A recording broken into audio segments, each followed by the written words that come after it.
All right, wonderful.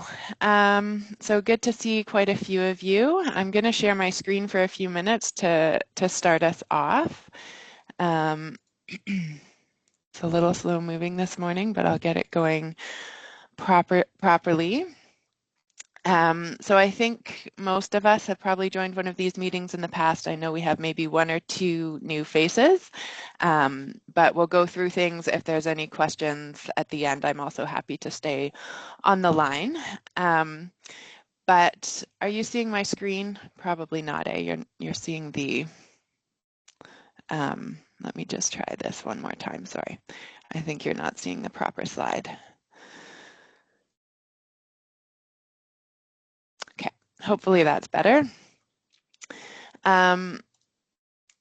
So for today, I think this is the first time we're meeting as a full group this year, although there's been various activities happening with some members of the M&E working group. So I'll give a quick overview of what's happened so far to date.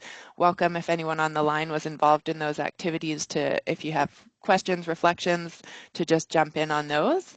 I think the main purpose of the meeting was to reconvene ahead of the annual review process.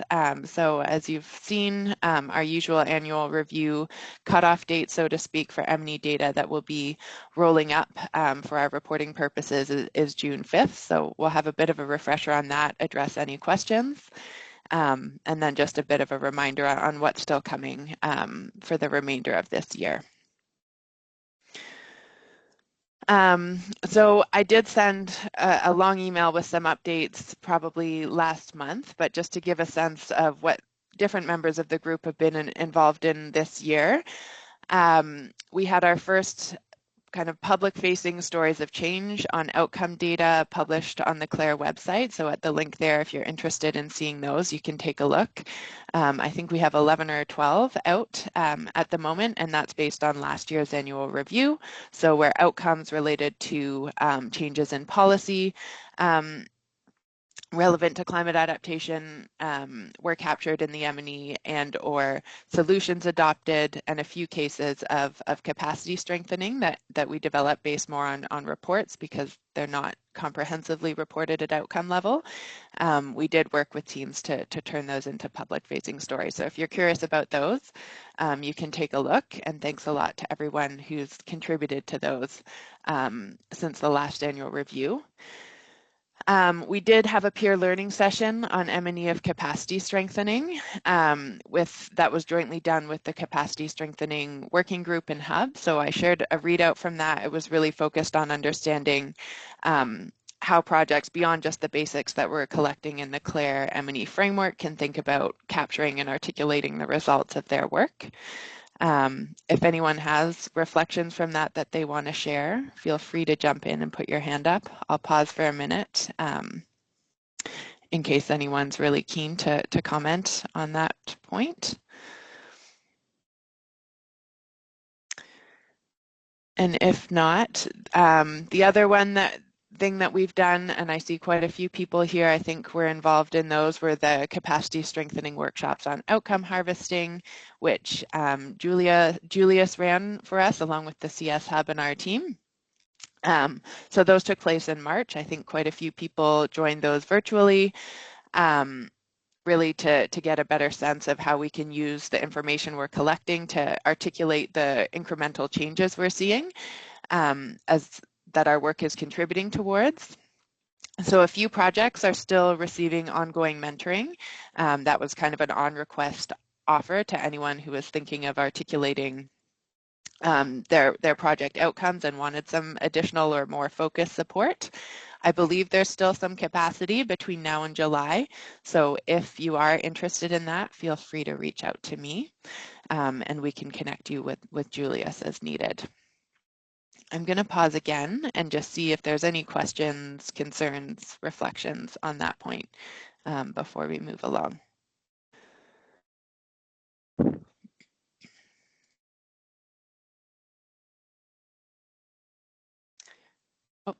Oh, Rachel? Hi, everybody. Thanks for that fast, brief slide that you presented. I'm quite interested with the stories of change, and I think this really allows us to internalize a lot of the change that is happening through the CLARE project, especially when it's posted on the website. Is there an opportunity to add some stories of change as we proceed, or are these within certain timeframes? Love that question. Thanks, Rachel. So the reason I didn't pause there, and I should have said that, is we will come back to it because yes, there will be an opportunity again through the next annual review to do another round, so to speak, of stories of change. So in the first instance, we'll ask that everyone report through the online system, and from there we select a subset that we develop into those stories of change. So definitely, yes, we'll be looking to do some more. And we can kind of select from what gets reported, but you're also welcome to reach out to me if you're really keen, like you have a result that you think is really interesting and you want to use that kind of externally to kind of strategically position your work and share those results more broadly. So yes, great question. And we will come back to that briefly as well.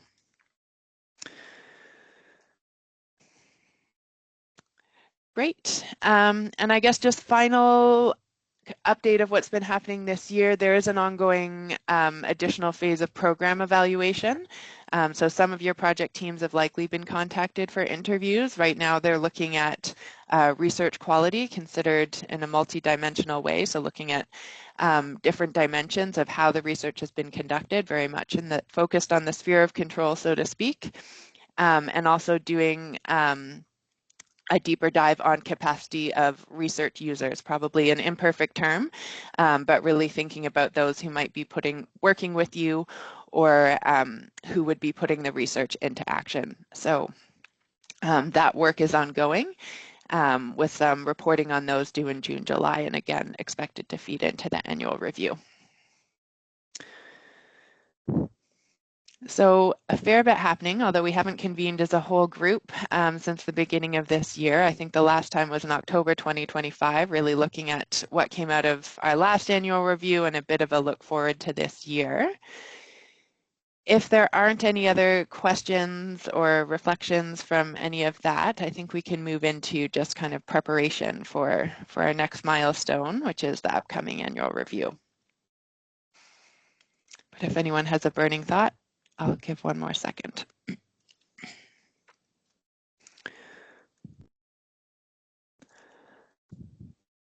Great. Okay. So I think, and again, I know it's a big group and there are people probably coming to this at different stages in projects or maybe newer. So just to say, I'm not going to start kind of from the beginning. I think a lot of us have done the data entry before. If you haven't, I'm again happy to stay on the line at the end and we can kind of go through some of the basics of how to access the online forms and use those. But basically, it's our annual milestone in June, where the CLARE team is going to be looking at all the data that's submitted through the online M&E system and reported against the program level M&E framework and rolling that up for our reporting purposes, largely to our majority funders at UKSCDO. So that's kind of the annual moment at the program level where we're really making the case for this investment and showcasing some of the results.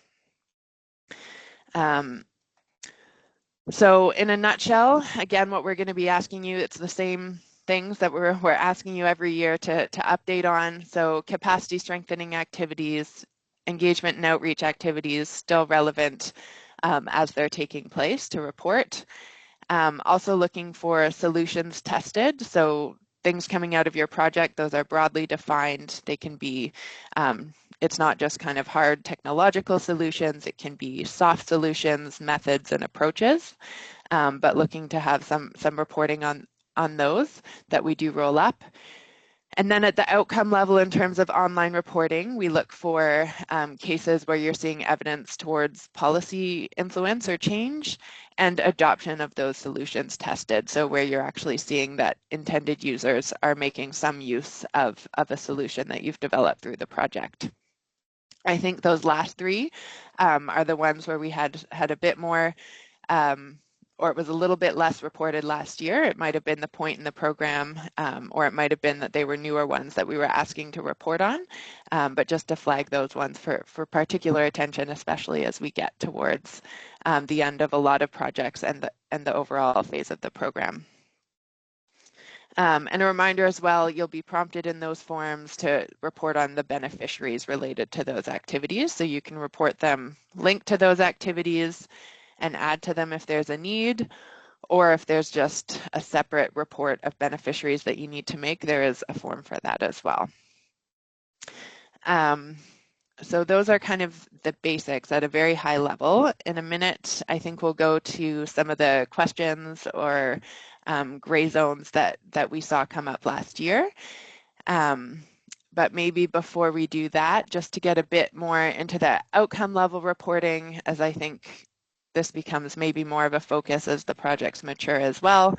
And of course, we've had some support from Julius to think through this with some of our focal points.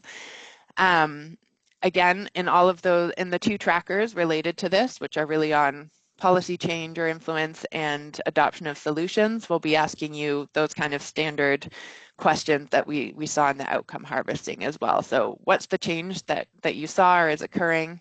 What's the relevance or the significance? How did your project contribute? Again, it's not necessarily saying that the project is the only thing that led to this change, but what was the contribution? And as much as you can speak to, like, why is that important in terms of how it could lead to impact. So I think the key thing to flag here as well, some projects did report outcomes last year. We do understand those may have evolved. That's probably one of the pieces where, like, updates or edits might be needed, or you may want to make some changes to those. So I think everyone received, at least who participated in the outcome harvesting, a spreadsheet of any outcomes you did report, and I can follow up with others who may not have received those, just in case you want to report updates. But otherwise, for new cases, they can be reported in the online system. And I guess also just to highlight, again, you can report early outcomes even if you think they might evolve further, as obviously beyond the project end date, but it doesn't have to be like a very final outcome. We're interested in hearing in those incremental changes as well.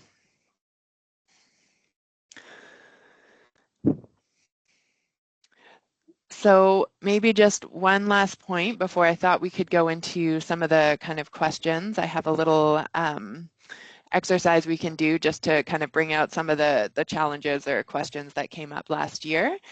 But I think to what Rachel raised just on the stories of change, again, please report where you have instances of policy influence and adoption of solutions in the online system. It doesn't have to be in polished communications ready format at all in that system. It just needs to respond to the questions in a robust way. And from there, we will work with the subset of project teams to polish those into outward-facing cases for the Stories of Change series. So again, feel free to reach out to me if you're super keen on that, and otherwise we might be reaching out to you if you report something that looks like it could be worth highlighting in that series. And just to note, there are a small number that we prepare each year on strengthened agency, essentially capacity strengthening outcomes. We don't ask those to be reported comprehensively in the online system, but we as a team look at kind of your reporting and see where there may be entry points to speak to some changes that are specifically related to capacity strengthening. So just to flag, there will be a few cases where we reach out to project teams on that. I'll stop for a second and see if there's any questions. What I thought we'd do next is just, we do have every year kind of different questions or confusions that might come up in the process. So we have a little Menti quiz we can go through just to kind of refresh ourselves in advance. But before we go there, maybe just to see if there's questions or concerns at this point.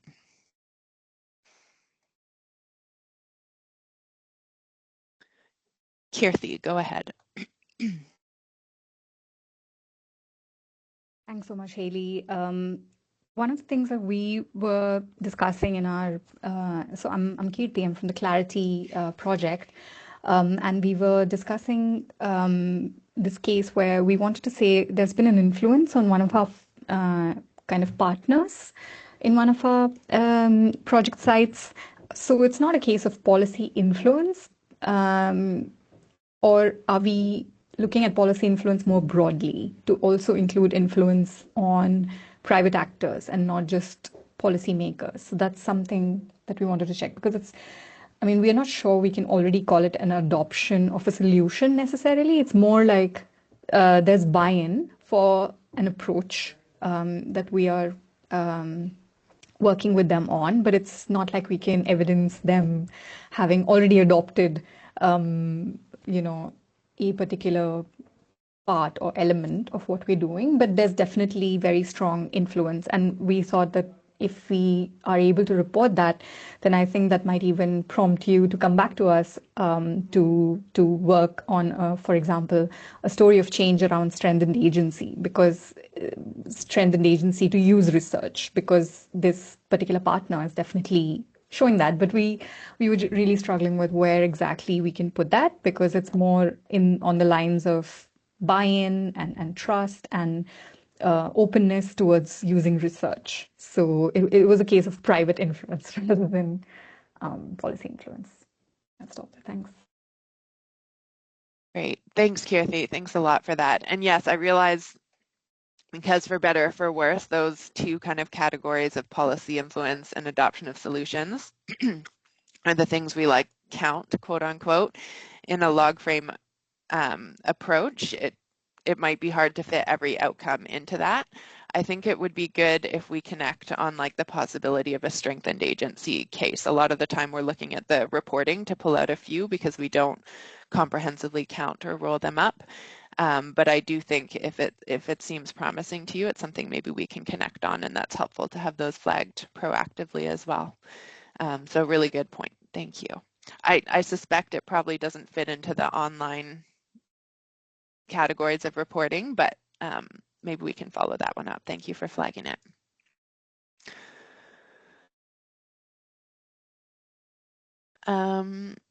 Okay, if no other questions, and you can still feel free to put your hand up if you wish.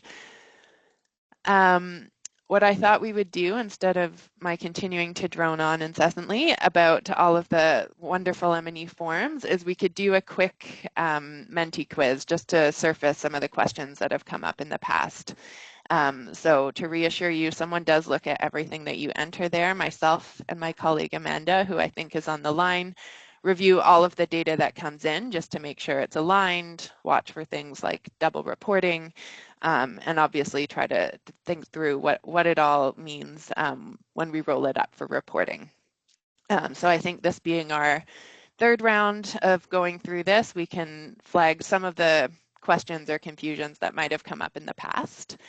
And if you're willing to go to menti.com and put in the code, I can probably put this in the chat too, if that's just as easy, or you can use the QR code. And in a second,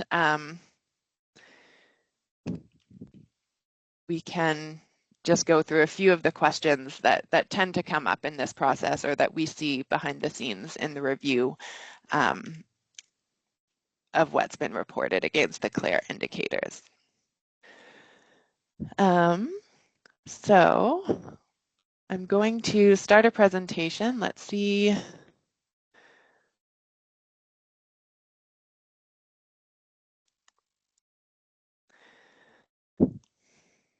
Okay, great. 24 people, 25. Great. Thank you for joining us on Menti. I never know how it's going to go when we try to navigate to too many places in one session. Okay, so just a few of the questions that Amanda and I brainstormed in terms of what can come up when you actually get to reporting against these indicators in the log frame. So the first question we had was really related to that climate adaptation solutions indicator. That's an outcome there's an output level indicator on just solutions developed and tested, and then there's an outcome level reporting option on where you're seeing evidence of change in terms of actual use of a solution. So we thought we would get people to give their sense of which of the following options that you should see on the screen can be reported as a climate adaptation solution as per the definition in the M&E framework. So we have a few examples, and maybe you're seeing the dots all coalesce around one. So maybe we're not so tricky and we're all on track now. But I think just to flag, as I mentioned earlier, that climate adaptation solutions definition in the M&E framework is quite broad. So we can have things like digital technology to access weather information and agricultural advisories, cost-effective flood forecasting for municipal disaster management systems, methodologies like this Gender Action Learning Systems methodology, and we also had an example of community hydrology training curriculum. So all of those, I think, are examples that are actually reported in the system. So just to encourage you, and we've encouraged your program officers as well when they're reviewing reports to flag the kinds of things that we want to report against that indicator. I think it's one that's also of major interest to our FCDO colleagues. So good to see so many dots under all of the above. Please do share those solutions using the appropriate form. And it's not wrong to say the digital technology completely. Please do report that, but also all of the above. Okay. The other one that we notice and that we know is partly the result of an imperfect log frame or a log frame maybe being an imperfect tool. We have two output level indicators we ask you to report on, including capacity strengthening activities and engagement or outreach activities. So in terms of the difference between those, what would you say is the key difference? It could be that an outreach activity involves participants beyond the project team. That's a key difference. Could be that a capacity strengthening activity will have capacity strengthening as a clear objective, or maybe you'd say there's just not a clear distinction. Give a second for those to move around.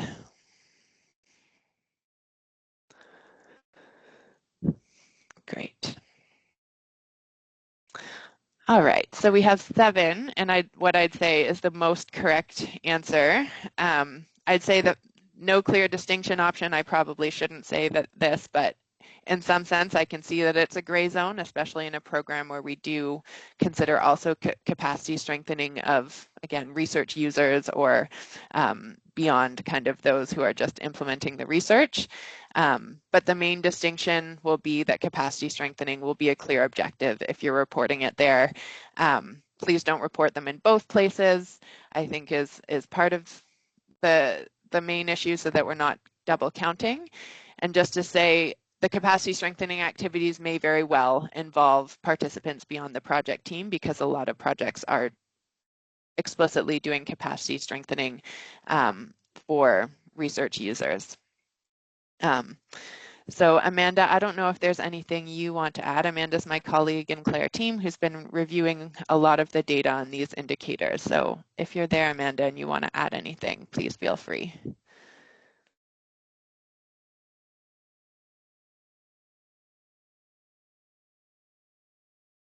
Oh, Amanda, we can't hear you if you're speaking, but. Yeah, nothing to add on good. my side, Haley. I think, yeah, when I validate those data, we really just need to make sure that that fits within the specific category, whether it's a capacity strengthening or engagement outreach. And it's always great to go back to those M&E framework definitions, just to ensure that you kind of appropriately putting the right data in the right category. But other than that, that's just it for me, Haley. Great. Thanks, Amanda. And I think we have a couple more questions, but if you have a related question along the way, feel free to raise your hand or I'll take some at the end as well.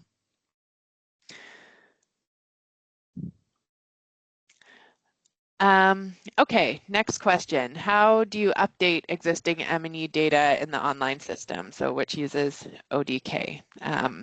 Is it that you can just edit your previously submitted forms? Is it that unfortunately you have to contact Haley, or you have no idea, which is also a valid response?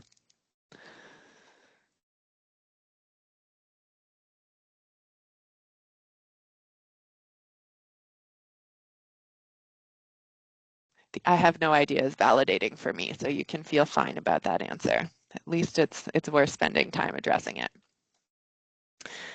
Okay, so unfortunately, it's the second option. ODK, it doesn't support editing existing entries. So if, for example, you make a mistake, feel free to contact me in your ongoing data entry.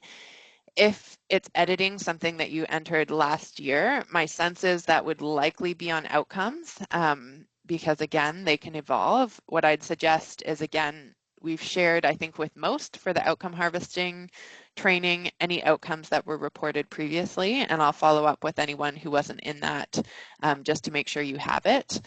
Those, I would say, if you want to make updates, share them with me. I'll make sure they're in the system. But that is one of the limitations of the system we're using. Unfortunately, ODK, it's not supporting editing at this point. So yes, all to say, in the coming month or so, as you're working on this, don't hesitate to reach out to me on that, or obviously on anything else that might come up if you have questions or concerns. Okay. Who can enter M&E data on behalf of my project? Is it everyone with a Clarebase account, only M&E focal points with an ODK account, or only PIs and coordinators? Okay, people are all over that one. Perfect. Okay, so this one may be a little bit clearer for everyone. You do have to have a specific data entry account. There's a database that I'll share in a minute, or in the follow-up email, where we have the M&E focal point signed up for the specific data entry access. So I think most on this call would have that, but it's not necessarily all of your team members who can access the online reporting. If your M&E focal point has changed, or anything like that, please do just let us know so that we can make sure the right person is set up for that online reporting.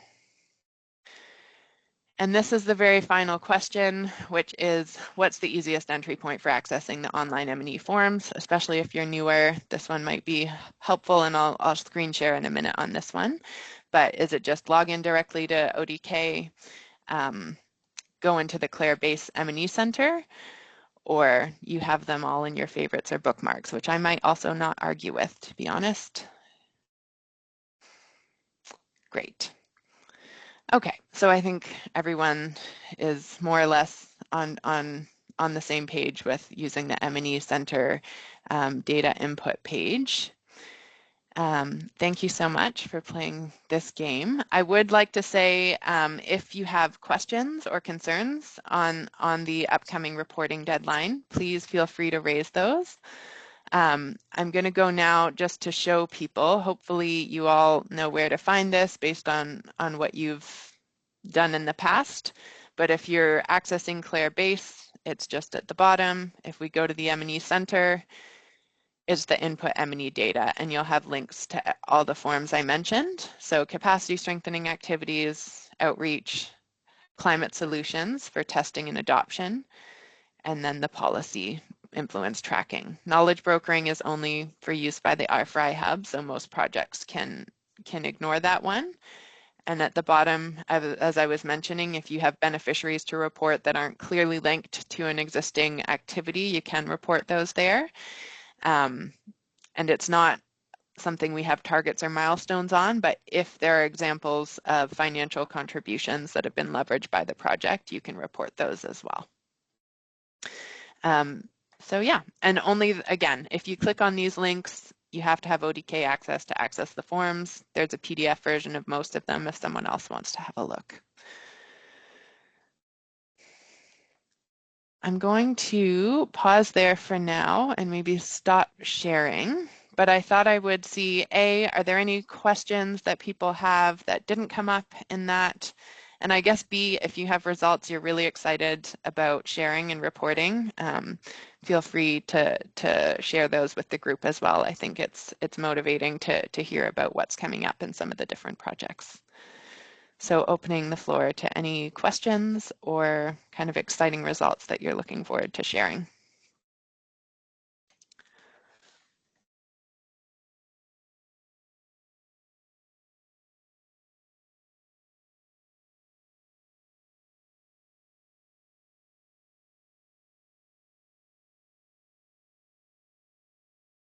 Okay, all clear, maybe on questions. Did anyone want to share kind of results that you're thinking of reporting in the upcoming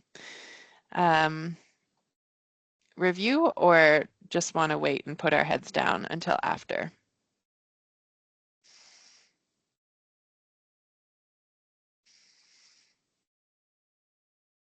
So here in Lusaka, this is Gilbert. Hi, Gilbert. Nice to see you. Thanks. We'll be reporting on the mayor's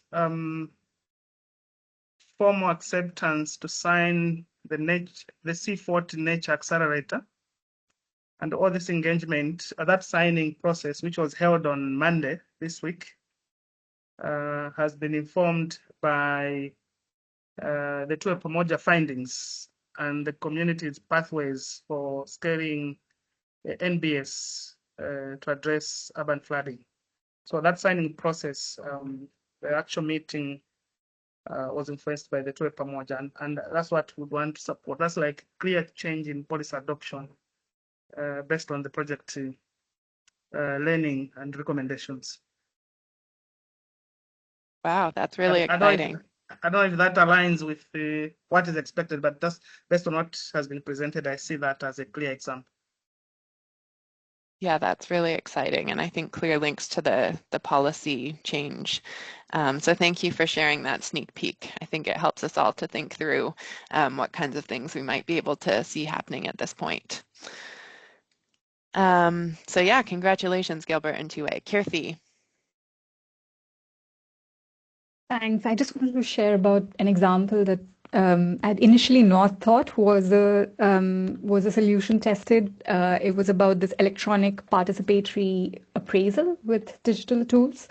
But I think following a discussion with the team, I think we realized that this was a significant update of an existing strategy. Participatory rural appraisal has existed for a really long time, but they've kind of put in satellite inputs, visualization to help, even community members and farmers and, anybody walking that particular area to look at the map and engage with it. So we've added that as a solution tested.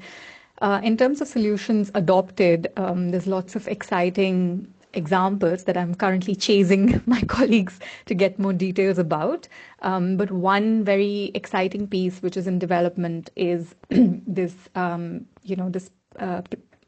like a portal which one of our consortium partners has set up, where policy professionals can ask questions and students can help to answer those questions. So yeah, we're still debating whether we should call it solution tested or adopted, but yeah, that's one exciting thing that we're looking forward to sharing about. Great. Thank you, Kirthi and Clarity team, and also to all of you for, I'm sure there's lots of us who can relate to the chasing element of the M&E work, but it does yield exciting results. And it's a really good point. The solutions tested within the form, it doesn't have to be something brand new.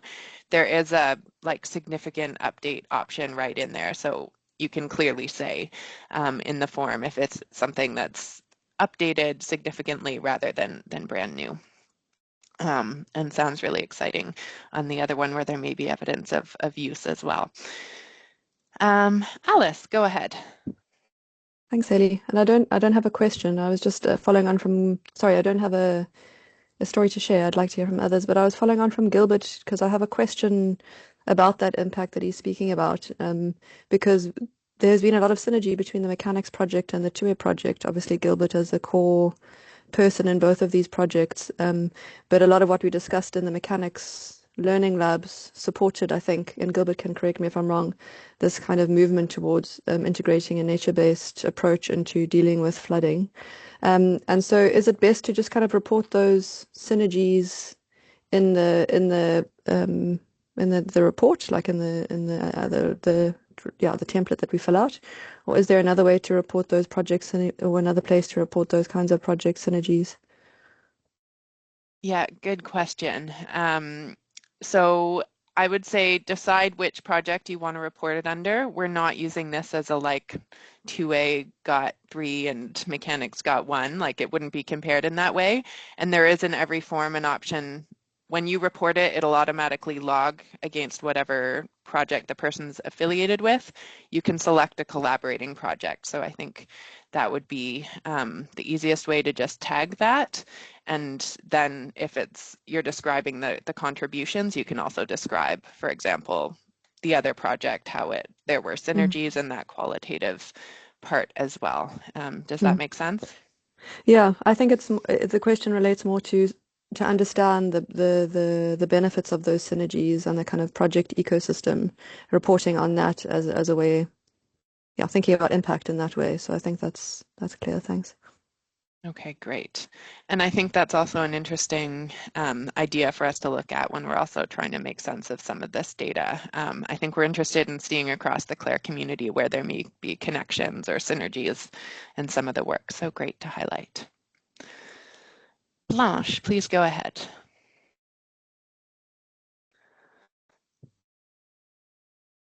Hi everyone, Blanche from EconoGenesis. I think I'll be quick just because we're quite many who want to contribute.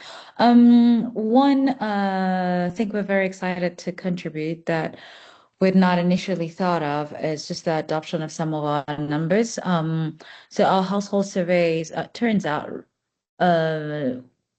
two of the countries we're working with are aiming to apply for the loss and damage fund, and there isn't ample numbers on household level impacts. So there's usually just national categories like roads, infrastructure destroyed, not down to the level of household impact and impact on household income, or just quantifying on household average losses in different, depending on household headship, size of, or just profession of the household. So those numbers have been used by one country to put in their loss and damage proposal for two proposals, both a flood and a drought. So we're very excited to have supported that. They're going in for this submission in the summer. So that's one of the things we're very excited to contribute. Amazing. Thank you, Blanche. Thank you for sharing that. Really exciting results. Andrew, sorry, Andrew, you're next, but Rafath, I see your hand first. I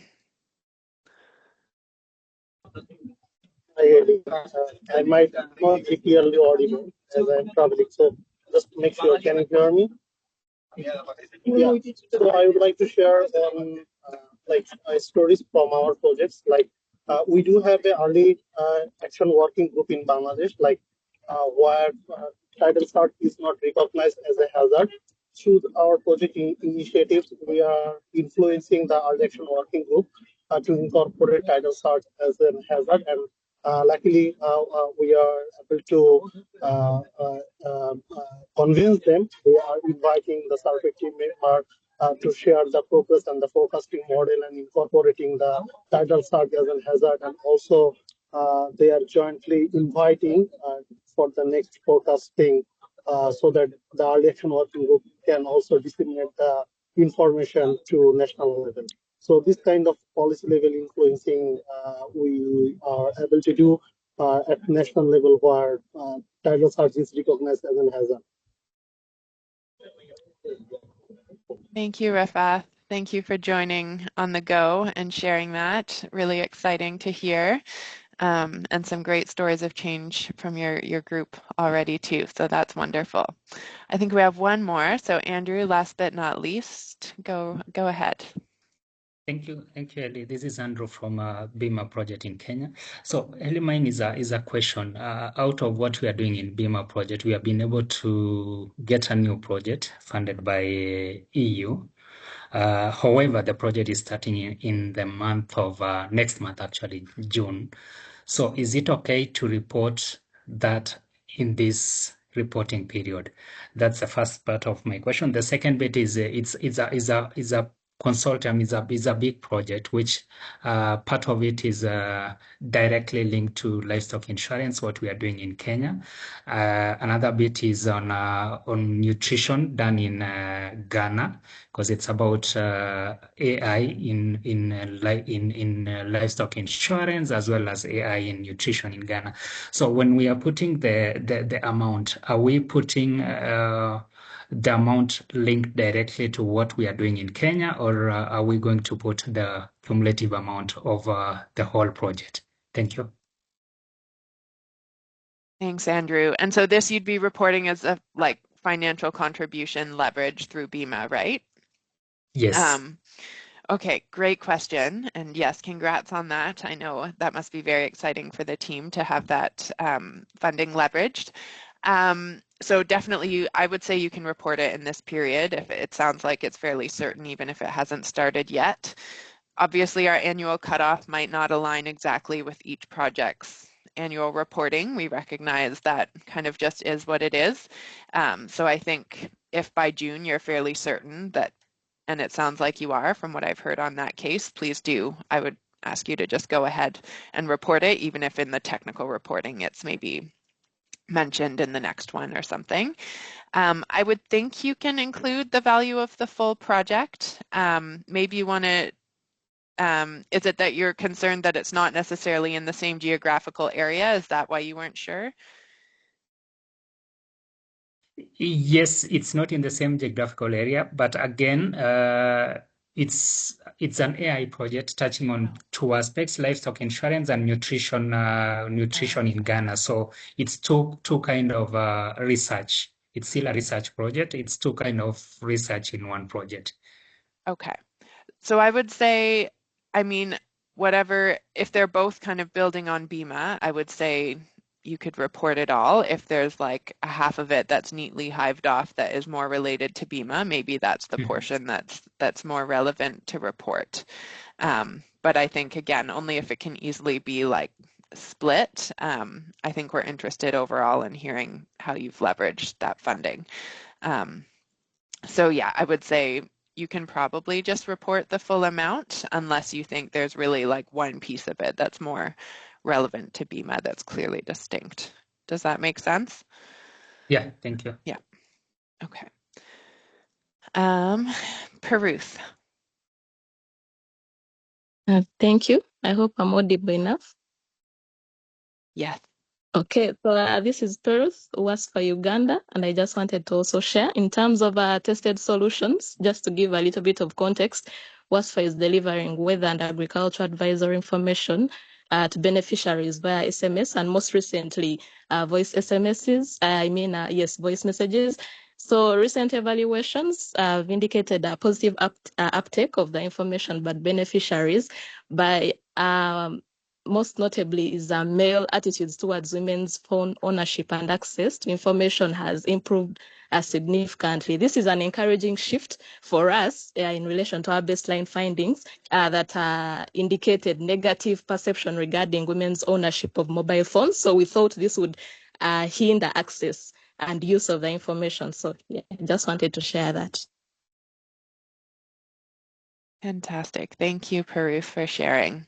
And thanks to everyone. I think it helps to have some concrete examples of the kinds of things people are thinking about. It makes it a bit less abstract than the basic titles and definitions in the M&E framework. So yes, thank you so much. I know I shouldn't be asking you to share maybe before our official deadline, but again, I think it just helps bring to life the kinds of things we're looking for, and it's an exciting point in the program.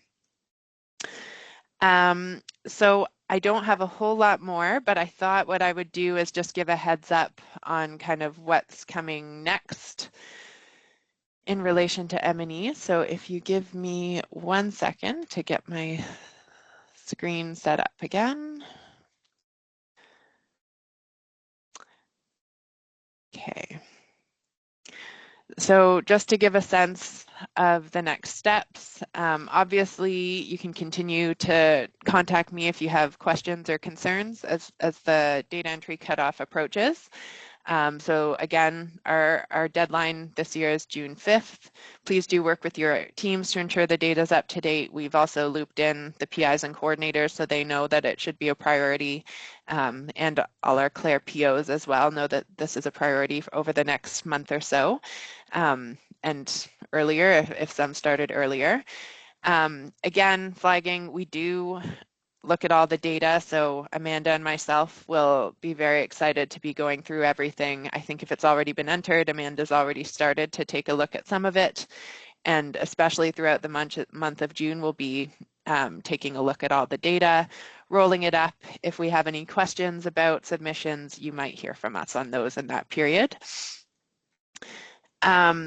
As I mentioned, we'll also be looking at the outcome level reporting to select a subset of stories of change to co-develop with project teams so that we can highlight those to a bit of a broader audience, and hopefully it's useful for projects as well and the kind of strategic positioning on the results of your work. So again, feel free to reach out to me if you're super keen to highlight something in that series, and otherwise you will hear from us if there's an example that gets pulled out. I suspect our next meeting would be August or September, once we have done that roll up, to do a bit of a share back of everything we're seeing at the program level. I think in the past we've ended up doing it in September because just August can be a little bit of a quieter month, but we will get that scheduled. I would flag that I think there will be some kind of natural use moments beyond the annual review this year. There will be a final CLARE Exchange event happening later this year that PIs and coordinators are looped in on that will focus on this, like, making sense of program level results. There will also be a final evaluation question where evaluators will actually get to use a lot of this data to try and help CLARE make sense of, like, what were the most important contributions beyond those individual project level results. So just to say, the annual review, obviously a key milestone, but I think there are some other use moments as well. And I think there's an opportunity for this group as well to feed into some of that sense making where there's interest.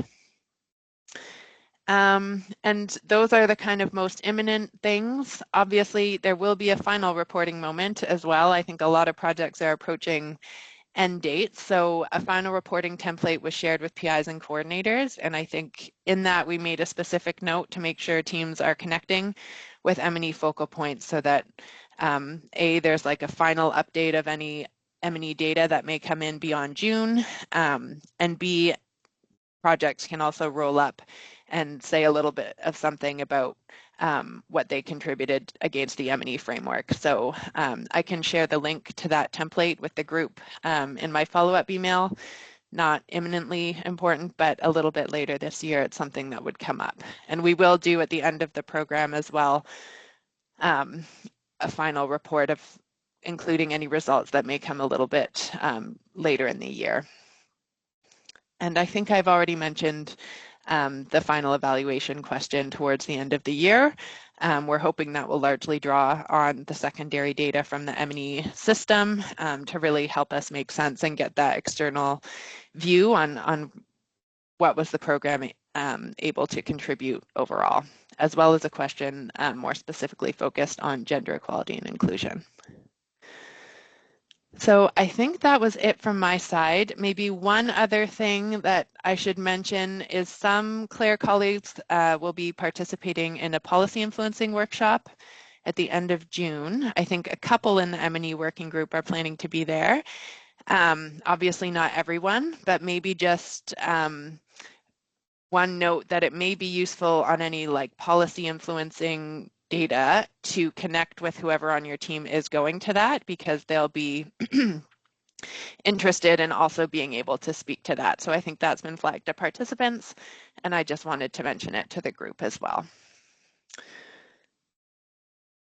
And with that, I think I would say we can close for today. I'm going to stay on the line in case anyone wants a little bit more just on like, how do I get into these forms or do the data entry? So I'll stay on the line in case, but otherwise, thank you so much for joining. Thank you for keenly sharing some of your examples, and yeah, don't hesitate to be in touch. Thanks very much. You're welcome. Thanks so Thank much. you. Thanks so much. Yeah. Good Thank you, day, everyone. Thank you, Haley. Thanks. Bye-bye. Thank you, Haley. Bye. Bye, everyone. Bye. Thank you, Haley. Bye, everyone. Thank you, everyone.